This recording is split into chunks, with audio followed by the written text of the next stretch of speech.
Welcome to the Social Work Rants podcast, providing a platform for social workers to share their stories. The podcast covers a wide range of topics, including mental health, social justice, policy, and the day to day realities of the profession. Season 10 will continue to focus on the intersectionality of mental health and finances. Hope you enjoy.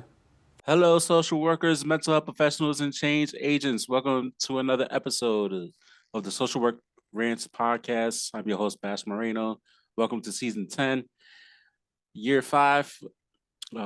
Continue to follow the podcast on all social media outlets at the Social Work Rants podcast. That is all one word on Instagram, on Twitter, X, whatever Elon decides to call it, at Social Work Rants, and Facebook. Type in the Social Work Rants podcast. Hit that like button. Of course, the YouTube channel. However, hit that red subscribe button, and of course, however you listen to podcasts, however you listen to podcasts throughout the world. Shout out to everybody that's been rocking along. The podcast is brought to you by Bass Moreno Consulting, providing financial education for people of color in the sandwich generation. So if you're a caregiver with kids 17 years and younger and taking care of an older adult, you are a member of the sandwich generation. Go to bassmorenoconsulting.com for more information. And I'm taking clients for my business. If you're stressed out about caregiving and dealing with your kids, let's have a conversation. I met this talented social worker like 2 years ago. Time flies at at the Latinx and Social Work Volume 2 book launch. Annette Reyes, how you doing, my friend? I'm well, thank God. Thank God I'm well. Can't That's complain. that's good. Good to talk to you again. For the people who don't know who you are, let tell people about yourself.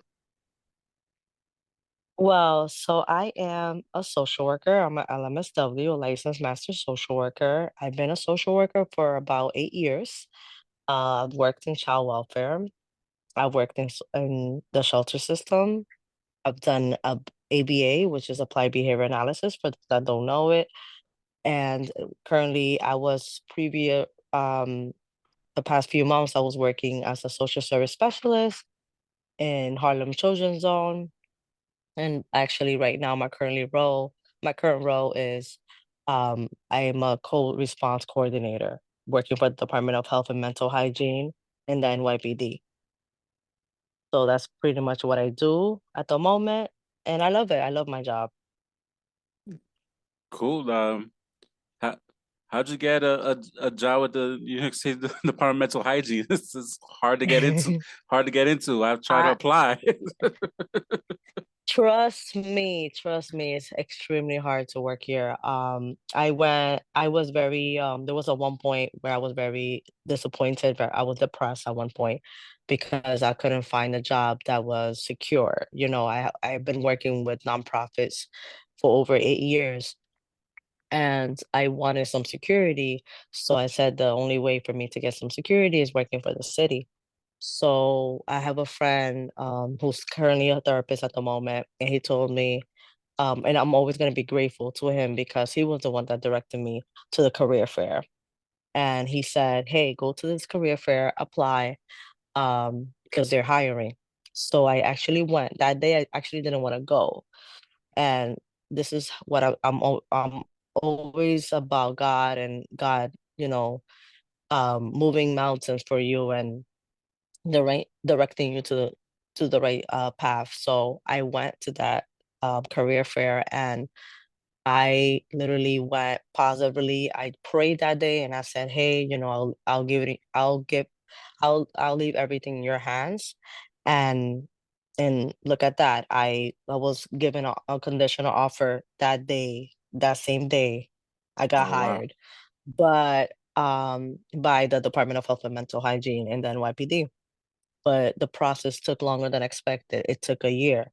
So Mm, I believe that God put me in that predicament so I could be patient with my journey because I can be very impatient with how things can go and how slow things can be. So I think that that's what God this 2024 taught me. was to be patient, to be more patient with myself, to be patient with my journey, to be patient with everything on how everything unfolds in my life. Uh, I like that. That's a whole, literally a whole word right there. Yeah, you gotta you got. Sometimes you gotta go on God's time. I'm still Yeah, and God's learning that. timing is perfect. God's No, timing is absolutely. perfect, and sometimes we can be very impatient, and that's the word Hmm. I'm always gonna go by. I'm very impatient. I admit it. I'm very stubborn, and but stubborn in a good way because sometimes that stubbornness can lead me to being to being proactive, to always being the best version of myself, always striving for more. And I think that I finally got what I wanted. Yeah, that's great. What what kept? I obviously, you mentioned God being a. There's no really greater force than than God's. Right. But like day to day, like what like kind of kept you like going, like before we hit the recording, you mentioned about the different jobs and different spaces you've been working at this year. Like what, like you applied and it took for this job that you like where you're working at now, like it took a while to get there. Like, so how was that day to day onto like for you to get where you're at right now? So that's a great question. I at one point I was just so they told me that I was supposed to start in February of this year. Mm. And that ended up being a few months. They were like, oh, I was catching up and I was following up and letting them know, hey, how's the process going? And they're like, oh no, we have no updates. And I was getting frustrated. I was just like, you know what? I need to get a job because that's why I wasn't even applying for jobs. So I ended up applying, and that's when I got the nonprofit, the social service specialist, and I felt like that with with that security that I had, I was like, okay, I it's not the job that I wanted, but it's something to go by. So from that point on, I fell in love with the job because I was working with kids, I was working with students, I was working with staff there, and everyone treated me well. I felt welcome. I wasn't making the money the income that I wanted to make, but it was something that was letting me go by, and then when I went on vacation recently in October to Mexico, I was contacted by the Department of Mental Hygiene. Hey, I know it's been a year and you started your processing your paperwork, but we want you on board and we want you to be part of our team. And that caught me very off guard because I didn't know it was gonna be so quick. But what my point is that sometimes you wanna pressure things, you wanna think you want things to happen on your timing, Hmm. but things happen when it needs to happen. And I'm a great believer on that because if it wasn't meant to be for me, it would not happen. No, absolutely. I think a lot of people can resonate with that. Yeah, like I know for myself, for my business is like still trying to find clients, and you're trying to like where my clients are at. I know they're out there Hmm. somewhere, and it's like Hmm. I know it's going to happen. I just got to be patient and continue to pray Hmm. pray on it, and Hmm. things are happening, but not as like fast as like I want it to happen. I was like, all right, I just got to be Hmm. patient. So Right. I totally get it. Yeah. Yeah. No, patience is key. Trust me. That's something that it has been a struggle for me, but I'm learning as I've gotten older to be patient and to allow God to make do his magic, I can say. So, do you work that like directly with the NYPD, or is more so related with the Department of Mental Hygiene? So pretty much the Department of Health, Mental Hygiene has a contract with the NYPD. So it's a specialized team that works together to help the underserved, the people with mental health issues, that sometimes fall under the cracks, and they're not serviced. So we are here to service the community. We're here to go to do these home visits and assess and ensure that if they need to be hospitalized, we hospitalize them. And if they need to be connected to services, we connect them to services. But we Oh, do a thorough assessment. We do a mental status exam, we do a psychosocial, and we do a needs checklist to ensure that we um we check everything. gotcha. So you working like that, like directly doing the home visits with the officers, or is this a mental health team? So directly with the officers. So we work together. We work as a team. So Got I'm the clinician. The NYPD partners are there to ensure my safety and the safety of the um of the community member, of the person that I'm, treating. gotcha. Wow, that's interesting. How is that dynamic like, especially And because there's been a lot of stuff with the NYPD this year, mhm, going through police commissioners like crazy, mhm, mhm, mhm. and the mayor acting a fool this year. Yeah, yeah. No, no, no. It was very intriguing when I went to the career fair and I saw that um job that was hiring. I saw it on the hiring post and I read it and I was like, wow, this is interesting. Like, how am I a clinician, but I'm working with NYPD as well. So that caught my eye and that's the reason why I applied and I got hired and now I'm here living the dream, and um now in the new year I'm gonna be alone as a clinician. I was shadowing this whole month with my supervisor and someone else and now in the new year, I'll be alone doing these assessments and with my partners and ensuring that, everyone is safe and connecting them to services. Is there a catchment area you're working with, or they got you going all over? So we work in all the boroughs. We work in Staten Island, we work in Queens, the Bronx, Uh, Manhattan. So everywhere that the referrals come in from 988, like the suicide hotline, um, it could be self-gen or it could be from the suicide hotline.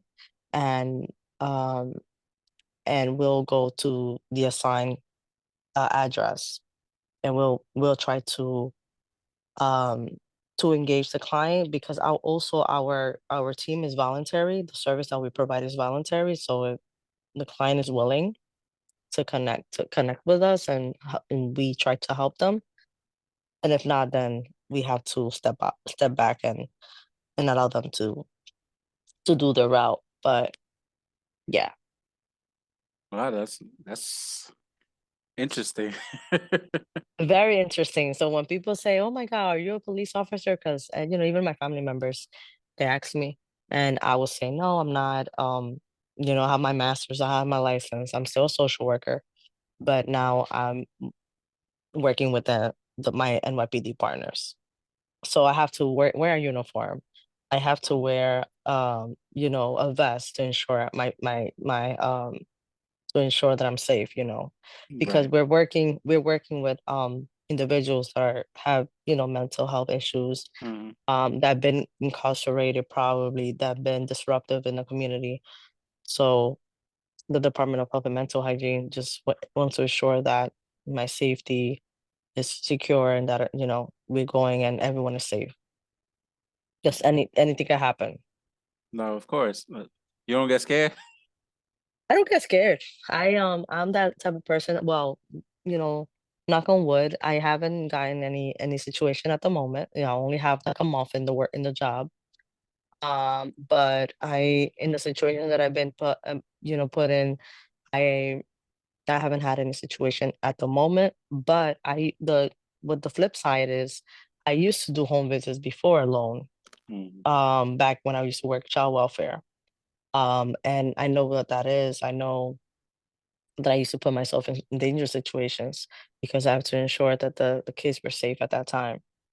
Now, back now in 2024, I'm doing the same thing, but technically working with the NYPD partners and doing more thorough assessments instead of working with the whole family. Now I'm working with one individual. So what? So so the job that you've had for a brief time, or like you, or like the officers asking you like for tips, or like they, or you like they telling you No, what, so like. we work. No, actually, I'm learning from the officers because the officers have more experience than me. So I'm learning every day. Every day I'm learning. Every day is a new experience. I have a caseload, but it's a short term intervention that we provide. So we step out when we connect them to services and we feel like they're not in acute risk. We'll step back and we'll close the case. Wow, uh, that's cool. That's cool and interesting. Uh, and it's something that you like. So I'm happy for you that you like it. You found something that you like, and No, yes, and I also been looking for my niche for all these years, I put myself in certain situations. I also was a therapist for 3 months. Um, and I was able to hear people's situations, and I liked it. I impacted a couple lives for those 3 months that I was a therapist, but I felt like it was taking a toll on me, and mm, I'm very empathetic. I tend to um empathize a lot with my clients. So I felt like I was getting down a spiral where I was depressed. I was just like, for my own mental health, my mental well-being, I decided um, to resign and do the ABA job that I was doing. well, that's good that you like realized it was affecting you like that to a point you doing your own self-care, like, no, Hmm. this is not Yeah. for me. That's what I. Hmm. Hmm. And the good thing about social work is that is very is broad. So you can do anything with a degree, with your license. You don't only have to be a clinician or a therapist. Well, I am a clinician now, but it's short term. It's not like I long term clinician. So um so that's why in a way I took the job that I have now. But if it would have been like I'm doing therapy with the clients, I would have probably not take the opportunity. Probably would Right, have done something else. gotcha. It doesn't have to be a word. It could be a sentence or a phrase, but describe 2024 for you. um a roller coaster. 2024 has been a roller coaster for me. I think that it made me stronger. It made me realize that everything happens when it needs to happen, and that everything happens for a reason. Um, and that you just have to pray on it and let everything unfold the way it needs to unfold. I like that. What what any goals you got for 2025? 2025, I think that I want to be better at managing my money. Mm, That's one of my goals for 2025. I think that sometimes we tend to want more money and more money in the society, but we tend to not to forget to save. And I think that as I'm getting older, I turn 34 next year. I would like to be smarter with my choices I'm big on self-care and I'm always, treating myself. I'm always traveling, but I also want to make sure that as I, as I'm making money, I'm saving as well. no, absolutely. That's big on saving and even like investing. Shoot, I was going through like all my papers because what is well known that I'm a job hopper. So all these jobs I've had with 401ks was like Mm, mhm, just mhm. like just staying there. Like I finally like learn how to try to consolidate all these accounts. So that's what I'll be No, doing. yeah. That's what I'll be doing during my Christmas during N- like 2025. Yeah, no, I definitely and also I just want to cancel some credit cards and just want to pay it off and cancel them and just stay with two because the more credit cards you have, the more in debt you are. So I think that I want to make, like I said, I want to be smarter with my choices and especially with my money. No, I like that. That that's important for anybody to learn and to understand and to getting out of debt because this economy is crazy. It's probably might get worse. Yeah. No, it's actually very expensive now. So it's like you either have your fun and spend your check every 2 weeks, or you budget better and you have more fun, you Uh, know? So you have to make some sacrifices. So I'm definitely making some mm, sacrifices in 2025. no, that that's great that you have that wherewithal to do that, and for anybody to definitely look into the finances. There's ways to cut and save or any sort of like subscriptions you don't use anymore, but like Mhm, mhm, mhm. get rid of them. Yeah, no, no, for sure. It's a lot, it's plenty. But yeah, no, that and also just allowing God to do his thing. I think that sometimes we just want to plan our year. And I planned my year. I try to plan my year for 2024, but did not go as planned. So Mhm. I rather just let it happen, let everything unfold and just pray on it. Pray on my goals, and probably also one of my goals is to read more, listen to more podcasts, um, use social media less because I think that sometimes now we tend to, especially with Instagram, with Instagram, Facebook, whatever platform you guys use.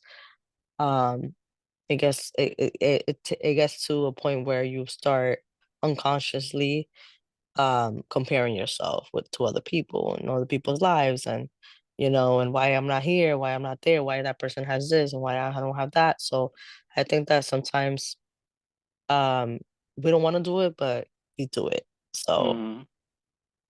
and Uh, sometimes it's needed when you need that break. So I think that now in 2025, I'm thinking I'm gonna give myself a little break from it.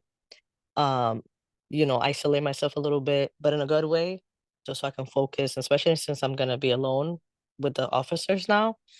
I'm gonna have more I'll be more busy, so I won't have time to be scrolling on what is everybody up to and how many likes I got. No, I don't have time for that. And read more books, obviously. um, that's definitely good goals to have because I Mhm. totally get it. Yeah, this could be just like the mindless scrolling and just be Mhm.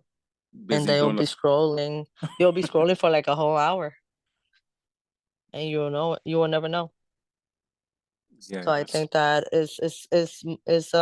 learning how to time better, manage my time um and and yeah, those are my goals for 2025.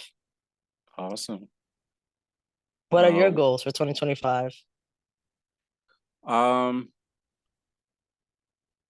I actually been doing a lot of reading this past year. A lot of financial books just to help with my business, obviously to get more clients, do more speaking engagements, um, definitely some more traveling, actually for personal, not just business.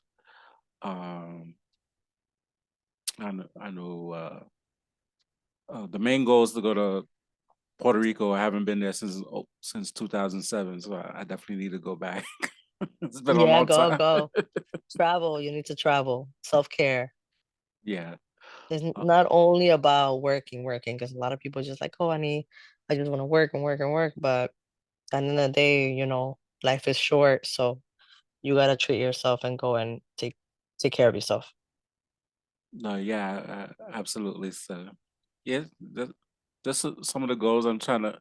I don't usually plan like my years out, but like there's some stuff like some conferences that like I already got it on my calendar to try to go, and it's obviously like we need our CEUs. So like, all right, Yeah, which conferences realistically I could go to and get these yeah, no, for CEUs. sure, for sure, for sure.